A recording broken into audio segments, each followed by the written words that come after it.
first episode of improv storytime with Richie. And 1, 2, 3, sync. Hi. Shit. What the fuck is going on with that mic? Gotta just... Hi. It's Richie. No, that's stupid. I don't even know how I'm gonna fucking start this episode. Oh my god, this is what happens when you can't think of shit. You know what, I'm just gonna start it. You know what, fuck it, hey, you're here. It's your boy, Richie. What up? Let's do a Fortnite dance. No, just kidding. That's totally fucking bad, and you should feel bad for even listening to that. I'll try to do better. Let's try that again. So you decided to click this piece of shit link.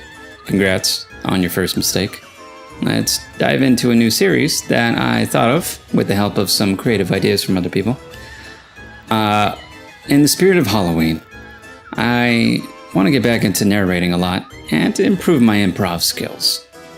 Improve my improv. Why does that sound wrong? Anyway, so what we're going to do here today is, it's actually 12 midnight, go figure. And we're going to do a little bit of improv storytime telling. And what this is going to do is help me actually get better at improv as well as narrating. So what we're going to do is we're going to pick a few key words with the help of you later on. Obviously you can't do it because this is the first episode. So I got a little bit of help with some friends and they gave me a few words to, start off with. So this is the rules of the game. 1, I'm going to give myself 5 minutes to tell a story, and it's going to be completely improv. No bullshit here. I'm not reading a script. You can see I'm looking at the fucking camera here. Next is we're going to go based off the keywords. Try not to deviate too much from that. For next episode, you're going to comment and, put... I'm butchering this fucking shit. Jesus. You know what? We'll get back to that later. Let's just focus on the main game. So, got this out. Fuck. Rules of the game. Of the improv. And there's something fucking stuck in my teeth. Jesus. Again, cut! Here's what we're going to do. And it's fucking hot. Jesus, it's light. Ugh! Cut! Where's my fucking goddamn... There it is. I need a drink. Rules of the game. To help me improve my storytelling and my narration, as we said before, I am going to pick a few keywords with the help of my friends, and I'm going to give myself 5 minutes to tell a story that you're going to be listening to. Whether or not I put some images or whatnot is totally up to me. We'll see how I feel. But it's midnight, and we're going to get into the spirit of Halloween for this. So, what we're going to do, 5 minutes to tell a story, completely improv, not even script written. I'm just gonna get the keywords and I'm just gonna let the creative juices flowing. So this is what we're gonna be doing. I don't have a name for this series yet. I'll call it Richie's Improv Storytelling Time and all that. So here's what we're gonna do first. So with the help of a few friends from before, it's gonna be first the place, and I got circus. Next is an object. So what they picked was a banana. And time of year is going to be Halloween because it's October and we got to pick it. And for the main character name, we're going to choose Jeremy because that was very much needed for this episode. So let's start. Ooh, screen effects, cinematic bars. If I haven't already done it. So let's put the timer on. And hit this back. Get ready. And here we go. So, we've got a circus. This circus was weirdly world renowned, I guess you could say. And their specialty was mutated banana people.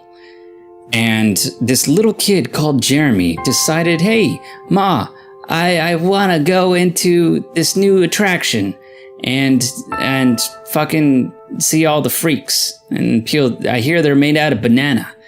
I don't think we can eat them, but you know what? Let's try it because I'm a little kid and I need to, you know, express myself somehow with bananas.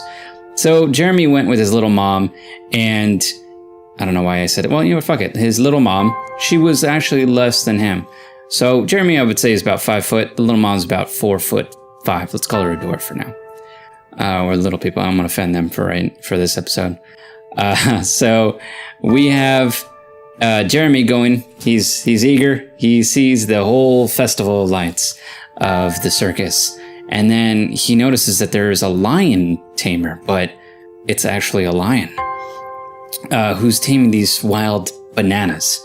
And it's all Halloween festival themed. And when he goes, the show starts. He's sitting and eating his popcorn. And the first main attraction was 2 bananas that look like bulky like lions, so they're like all veiny and shit. So their best attraction was while this lion dressed like a headmaster whipping these bananas, and these 2 lions are just fucking. They're really going at it. They peel their banana skins because they're banana lions, and they're just having a big old donkey show in front of everybody. And Jeremy didn't know that this is what he signed up for. He was glad that it was happening, but he was also feeling awkward that his mom was there. Because now he's basically watching banana porn with his mom. And his mom's just looking horrified, like, what did I even buy tickets to? And why can't I stop watching? So once they finished, the second act decided to come on. And we have these banana flying trapeze artists who use the corpses of their banana skin peeling brethren and family to make a long kind of rope thing. And that's what they use as the trapeze to go around. Now, what they don't know is that it's slipping over time. They can't tie a knot very well because they're fucking bananas. And when they decide to do their act, it snaps. So when they fall down, it's just this big old splattered mess. And they don't know, Headmaster doesn't know what to do. He's never had splattered banana before. So he's been thinking, hey, I'm a lion. I can lick it. I can lick all the banana stuff. And he has these cat-like reflexes of just being able to just slurp all the juices of his dead act all up on the floor. Jeremy is just loving this, though. But his mom is just looking like, what is my son into?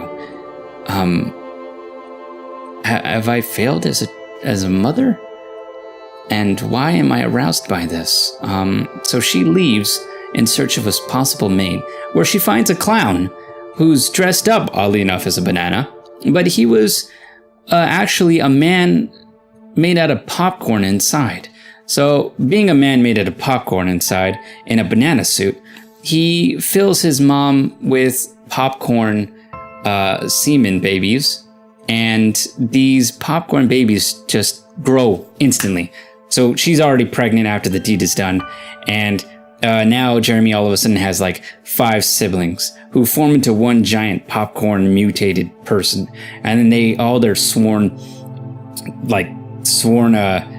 goal in life is to just kill Jeremy. So Jeremy is having this beautiful ball while his mom's fucking this popcorn guy, and as soon as it turns night, Jeremy sees that he doesn't know where his mom is. His mom just totally left.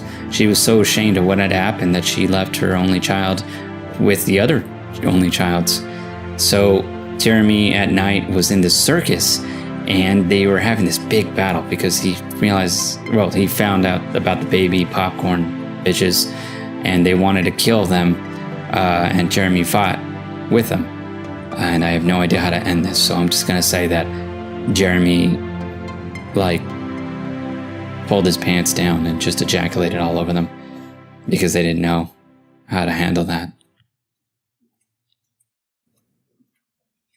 And that's how we play Storytime Improv Tales with Richie. Let's do another one. So I'm gonna pick another place, and let's go with a beach. So I'm gonna write that down. And we're going to go with now an object. So we're going to pick, let's do an energy drink. Let's go with Halloween again, just, because we're festive. And the name of a character. Let's go Shabu. We're going to call him Shabu. So let's start the time on the clock. One more, just because we're into this. Ready? And go. So we have a beach, and it's filled with Monster energy drink. No, scratch that. We're going to just fill it with an energy drink. It doesn't have to be a name brand. And it's Halloween. And this guy named Shabu, or should I say it's Shabu, is just an energy drink empty. Cans empty. And he's just rolling down the beach, finding love in all the wrong places, because he just wants to fill up his can with something. So he thought, hey, I'm going to go roll down to the beach and see if I can pick up some hot plastic bottles, because I hear they do all sorts of things, because, you could see right through them. What he didn't know was that when Shabu went down those steps to the beach was a horrible massacre of littering, and which was practically murder in his people's eyes when you throw that in the sand.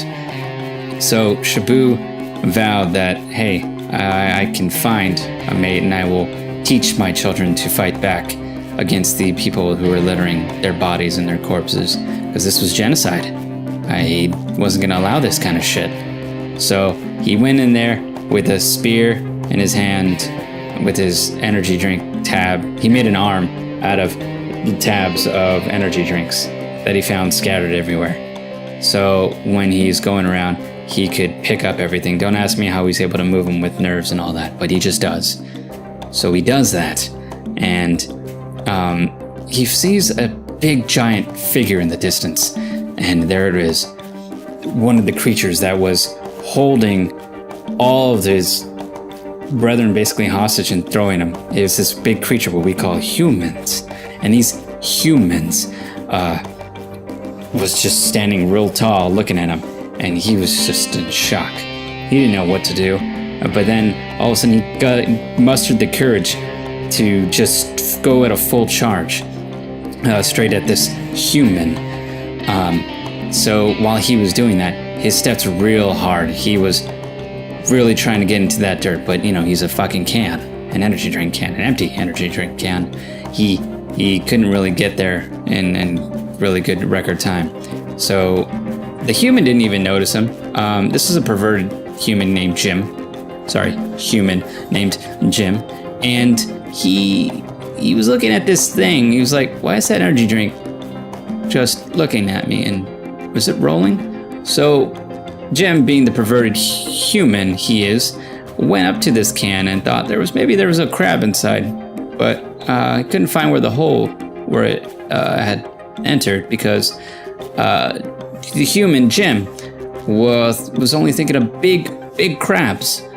So he thought, and there's no way this fucking little crab can be inside this energy drink, because the hole's too small where you drink out of. Now, being paralyzed in fear, Shabu tried to flail around with his tab arms and his fake spear. He didn't know what the fuck to do in this situation. The human Jim was practically lifting him up higher than he's ever been, and was at the mercy of human Jim. So Jim decided, being the human pervert he is, I'm just gonna ejaculate as much as I can. Nobody's around, and I'm just gonna put my seed inside this can. And it was at that moment Shabu realized he wasn't looking for a female energy drink can. He was looking for human Jim this whole time. Human Jim and Shabu fell in love. They went into the sunset together, and human Jim drank out of the can because he was afraid that an energy drink couldn't make babies, or that some other human person would drink the can like a male, and once he drank the semen, his own human semen, then another male would get pregnant and make some kind of weird offspring. But human Jim, he just couldn't cope with it, so he killed himself. And Shabu just laid there, crying semen, because that's all he had in him, was human Jim's semen. And it was all that he could think of. And that was the tale of Shabu. So that was story improv time with Richie. And hopefully this can go better next time. So if you guys want to get in on this, put a place, put a character name, put an object, and the time of year. And we'll see what else we can think of for next time. So remember, if you liked it, let me know. Bye-bye.